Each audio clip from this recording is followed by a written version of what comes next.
Hello everybody, this is Rocket Rick J18 bringing you a tabletop display of my collection of Mickey Mantle Playing Days cards. And I want to kind of show them off in chronological order.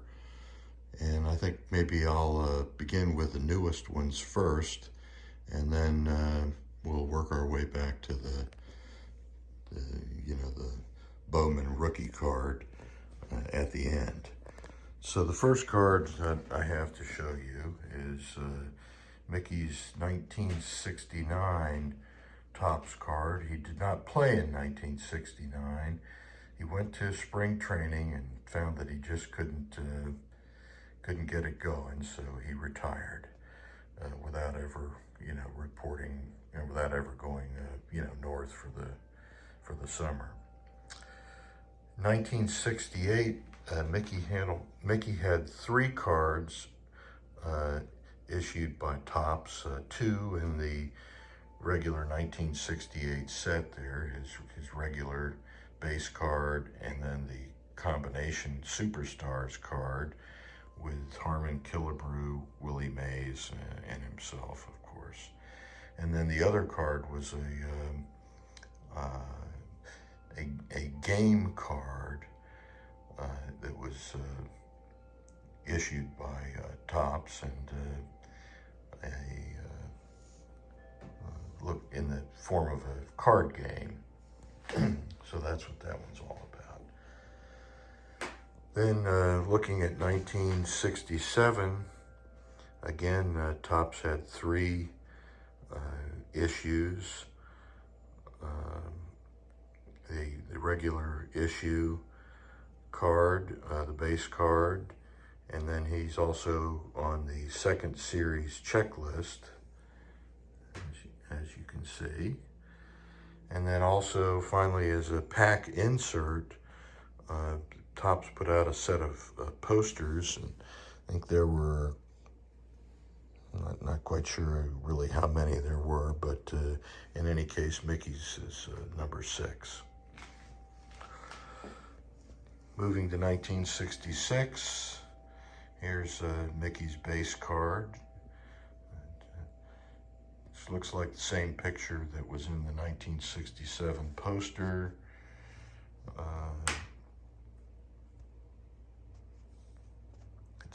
It's funny how they use photographs over and over again.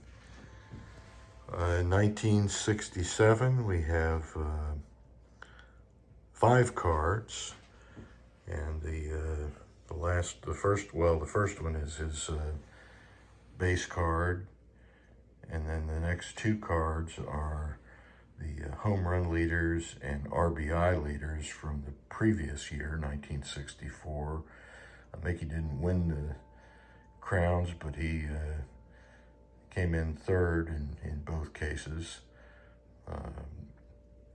And then the last card in the regular set is the World Series game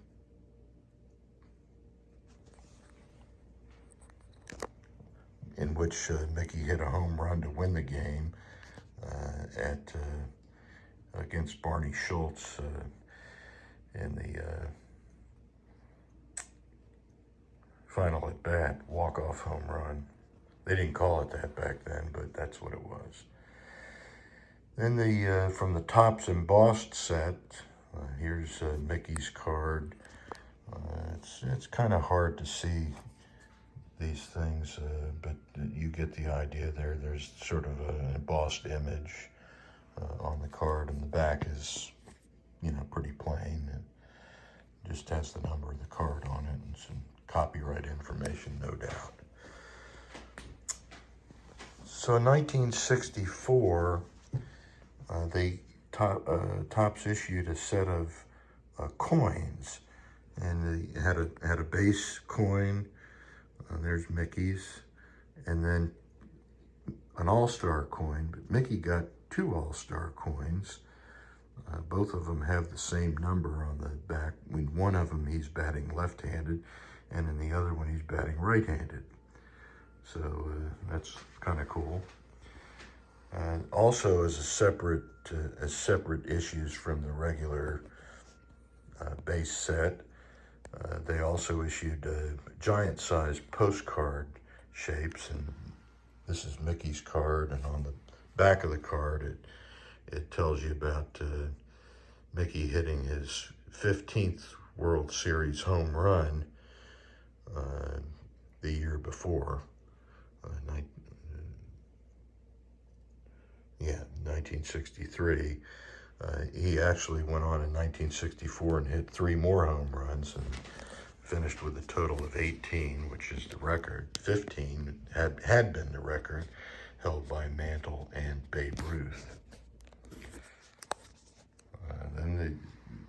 There's also a separate issue. This was not an insert, neither was the Giants card, by the way.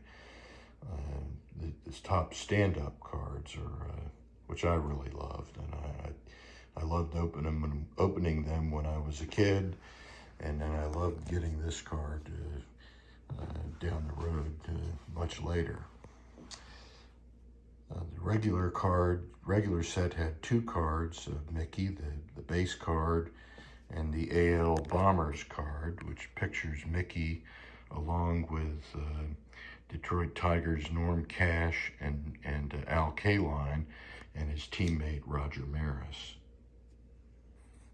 So moving on to 1963, we have some again, non-Topps issues, although Bazooka is, of course, owned by Topps, so maybe that one doesn't count. But the coin is from the Salata Junket company, so not the same as the 64 coins, and this is a 1963 regular issue. I think there's some others as well, but I'm not 100% sure of that. This card is the 1963 Jello card, which looks exactly like the Post card. That is the Post cereal card, except that it is slightly smaller. And otherwise than that, you really can't tell the difference. And I've got several Jello cards in my 1963 incomplete set of Post cereal cards, including this one. This is the Bazooka card for 1963. And as you can see, they had to be cut out, and I guess if you want to get one graded, it's got to show the dashed lines along all 4 sides, not just the 2 like I have. But again, I'm not selling it, so there you go. 3 cards in the regular issue. The base card, which I think is one of his most attractive cards. I really love the way that card looks.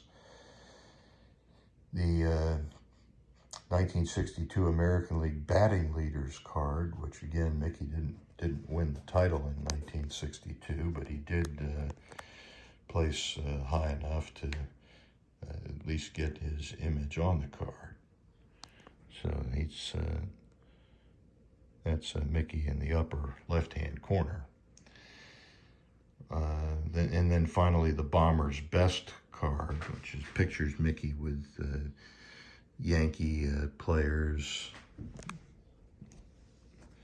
My eyesight's not really very good, but that's Tom Tresh on the left and Bobby Richardson on the right. So that's 1963. Moving to 1962, we've got 3 cards here. Well, sort of cards. One is the Baseball Bucks Mickey Mantle, and you can see these things they're printed off center and diamond cut, and just not much attention to the quality of the production, but that's Mickey's version of the 1962 Baseball Bucks. He actually had 2 cards One is the regular post serial 1962 card number 5. It has a blank back, as you can see. And then the 1962 add back card, which was actually an insert in a magazine. You got if you got the magazine with these cards in them, you got a Mickey Mantle and a Roger Maris. Pretty nice for 1962.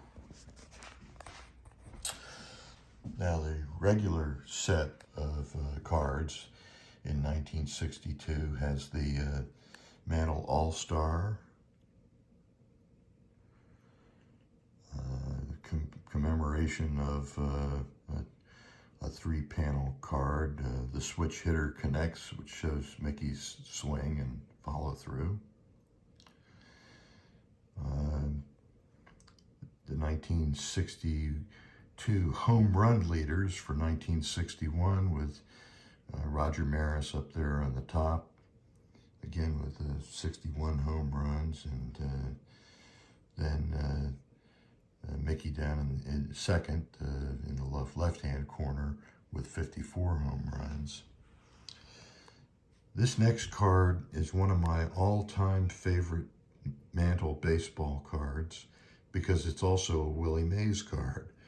And I used to think, well, yeah, I guess it would be the manager's dream. I mean, who wouldn't want to have Mickey Mantle and Willie Mays? I mean, the only problem would be to, one of them's going to have to play in some outfield position other than center field.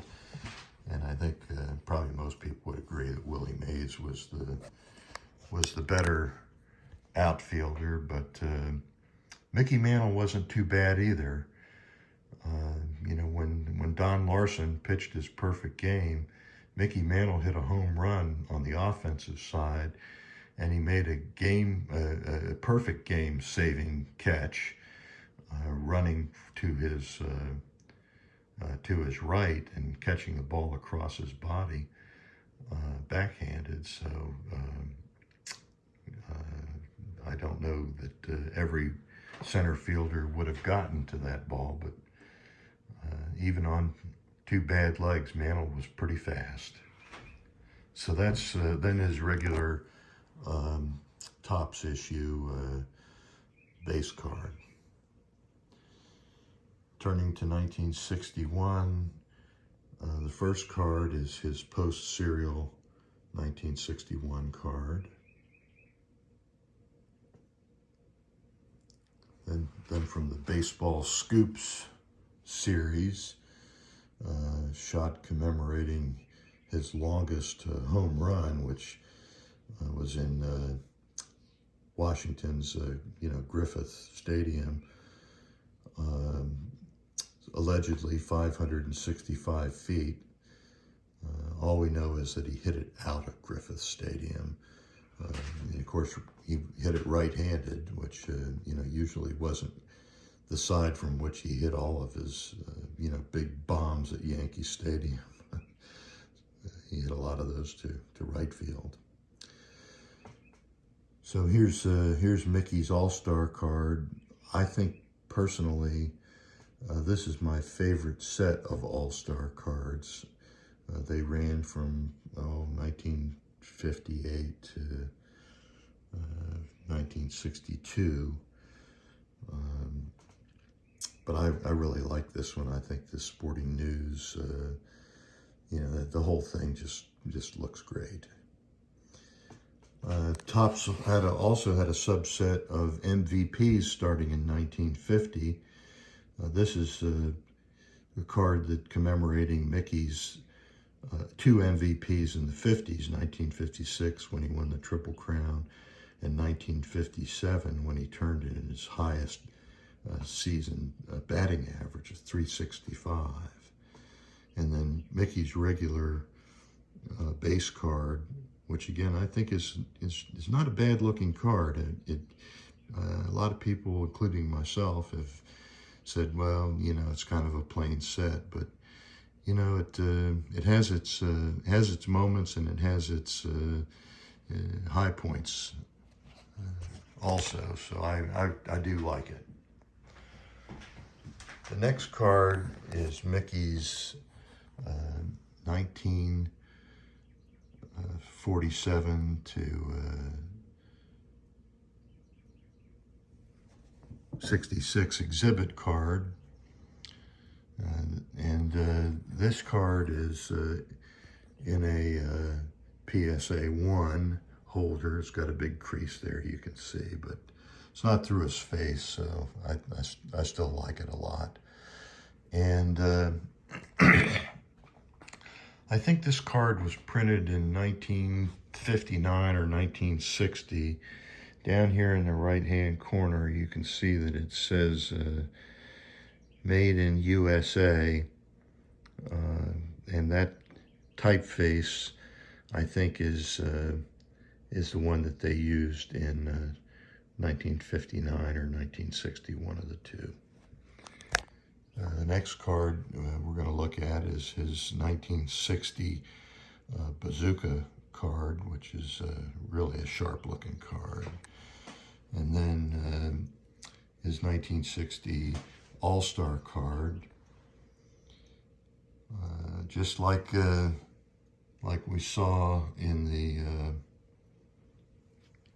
longest home run baseball scoops card, this is the card from the 1960 set that shows you a picture of Griffith Stadium, and the dashed line there is supposedly the trajectory of the ball,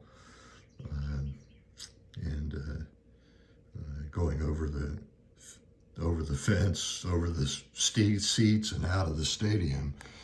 And supposedly it hit in a parking lot, and they chased it down, and that's what they said, 565 feet. I don't know whether that's true or not. I don't guess anybody really knows. Then we have the World Series card for Game 2 shows Mickey hitting one of his 2 home runs, and the Yankees won that game in a blowout. Everybody knows the story that the Yankees scored more than twice as many runs as the Pirates in the 1960 World Series, but they only won 3 games because the Pirates won 4 games by 1 or 2 runs in each of their efforts, and the Yankees had 2 shutouts with 10 or more runs in it, and then they won another one, I think maybe 14-3 or something like that. I mean, they were really lopsided wins. The rival All-Stars cards, Mantle and Boyer. That's Ken Boyer, of course, not Clete Boyer. The 1960 Home Run Leaders card, which Mantle won the home run title in 1960, so he's in the first position there. And then next we come to the card, which is the first card that I purchased in my return to collecting in 1986, and that is his 1960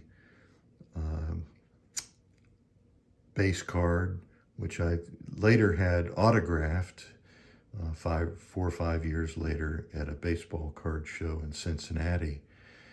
I consulted with several collectors on whether or not, because I had heard that having a card autograph would lower the value of the card, and the advice I got was, well, you know, the card's not in great shape to start with, so I don't think it will reduce the value.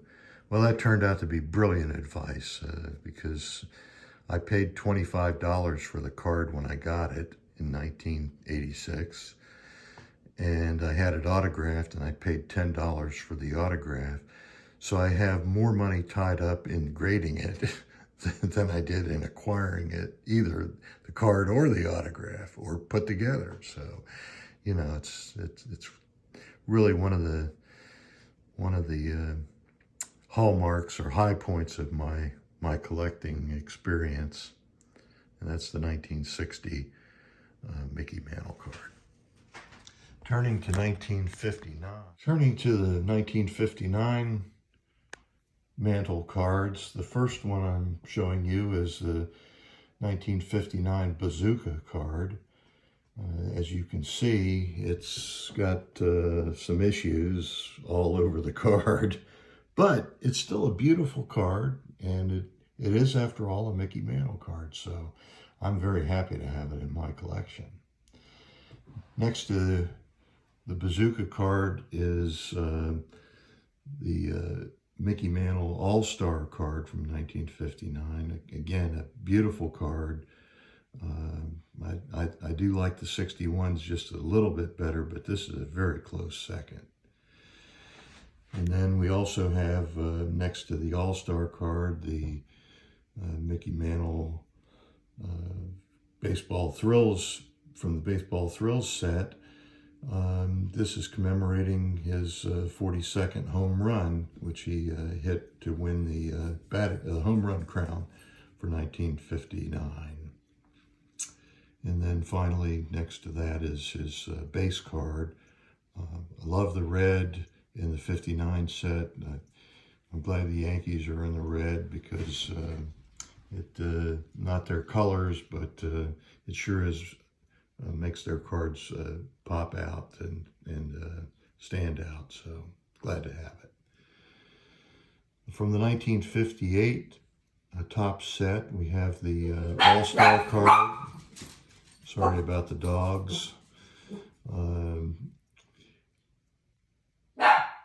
We have the All-Star card, the first All-Star card that Topps issued.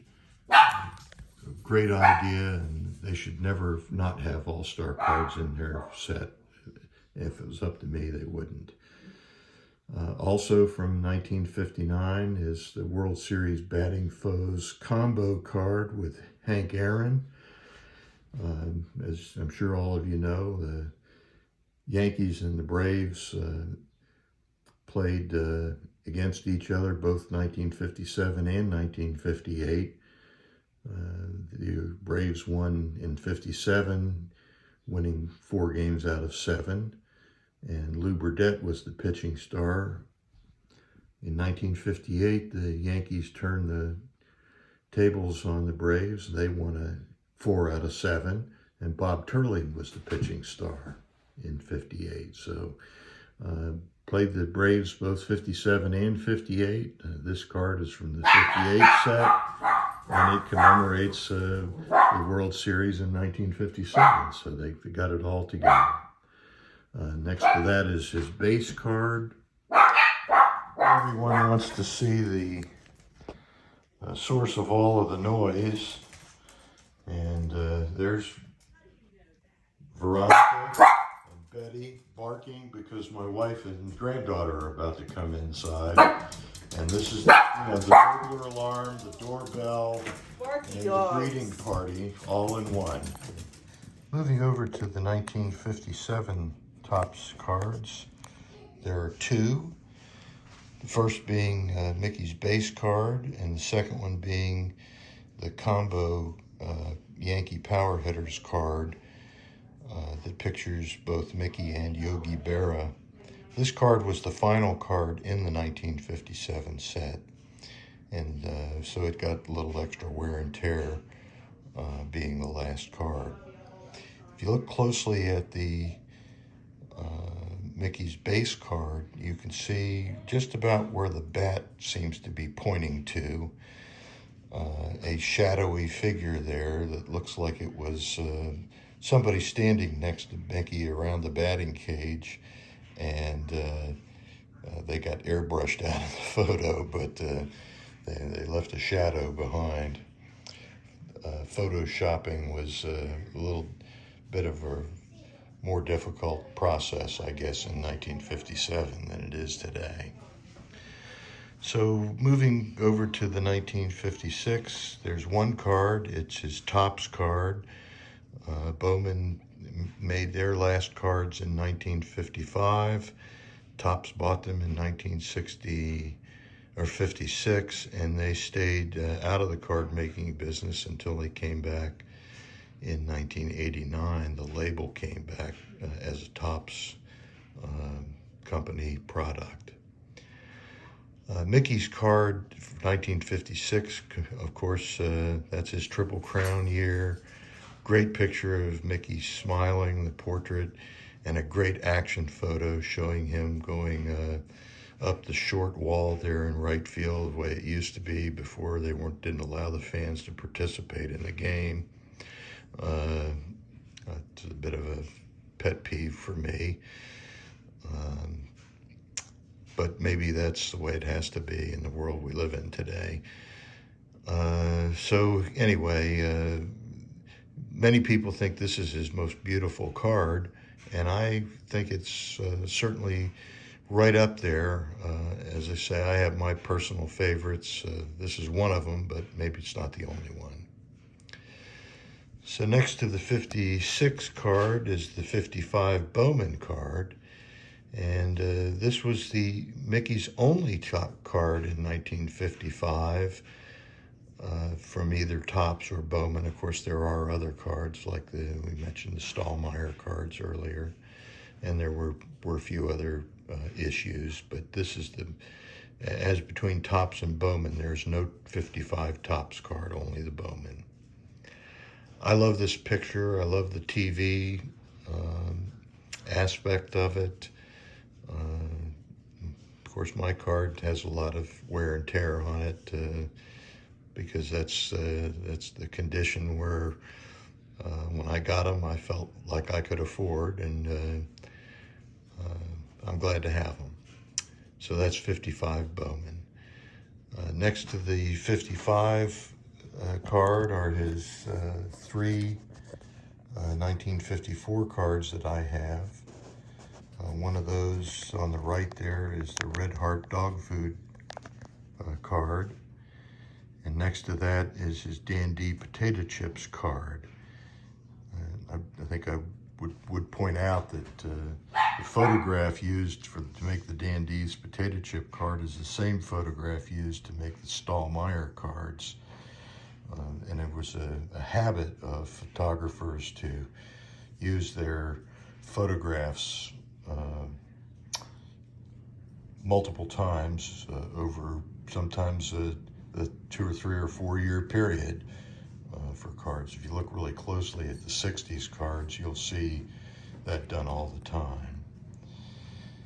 And then the third 1954 card is the 54 Bowman. Again, no Topps card issued in 1954. This was really the second card that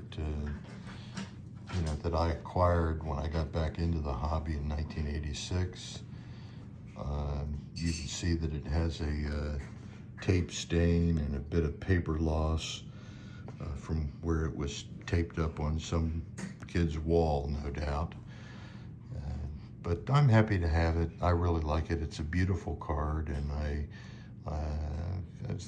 might someday get a better copy of it, but I'll never get rid of this one. 1954. So turning now to the 1953 cards, you can see the Topps card is really a painted work of art, and it's a beautiful card. All the Topps cards are beautiful, but Mickey's, maybe because he's so young, maybe look a little especially beautiful.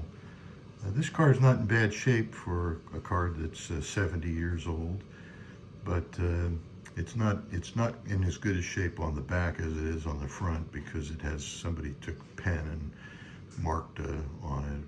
It doesn't even look like they were just testing the pen. I'll just show it to you really quick. You can see there may be something written in there, but it's awful hard to read. I know there's a couple of numbers and what all else is indecipherable by me, but that's the 1953 Topps card. There are two Bowman cards for 1953. Bowman, something of an innovator with this set. They issued a 160 card set in full color the photographs that took up the entire front of the cards. No writing, no nothing, no emblems, no logos, just the card, just the pictures. And in the Mantle card, I think, is very attractive. It's not quite centered, but then if it was centered, he'd either have to be smaller or they would have to cut his hands out or something. I don't know what you would do, but I'm happy with that picture. Another innovation that Bowman had this year was combo cards. That is, cards that depicted more than one player. So this card shows Mickey Mantle over in the far right with Hank Bauer in the middle and Yogi Berra on the left, and catching tools. And you know, it's just it's kind of a neat card. They're sitting there in the dugout, and I don't know, I like it a lot. So that's 1953. 1952, we go back to the smaller format card. This is Mickey's second year card. It's again kind of a work of art more than not just a photograph. Anyway, it's very attractive. It's a great looking card, and you know, my example's got a little bit to be desired, but still, as I've said before, it is a Mickey Mantle card, and that stands for something. I do not have the 1952 Topps card, and that's really all I'm going to say about it, because I'm not going to show you a picture. In 1951, Bowman made a large set, and it featured the true Mickey Mantle and Willie Mays rookie cards. You can see that this one is graded as a good plus and a PSA holder 2.5. I'm just really lucky to have this card, and extraordinarily lucky to have it in you know, at the price that I got it for, because it was not a comma card when I bought it, but it certainly is now. So this is probably the crown jewel in my collection. I love this card, and I wouldn't sell it for 10 times what it might be, even what it might be worth as far as that goes. So this is the 1951 Mickey Mantle rookie card. And that concludes the video, really.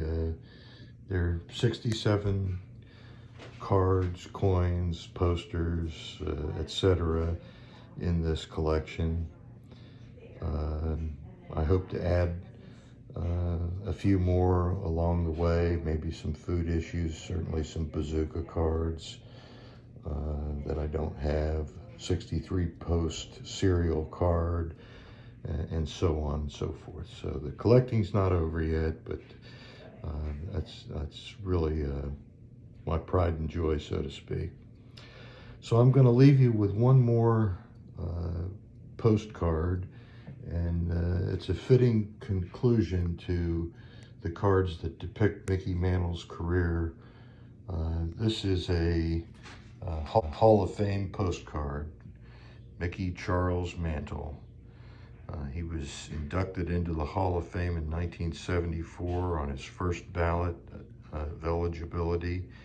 He went in with his probably his best friend on the team, Whitey Ford. You know, and he gave a short but inspirational acceptance address, I guess, if you would say. So this is an older Hall of Fame plaque card. On the back, it shows several things, including you know, that this is from 1974, elected by the Baseball Writers Association of America.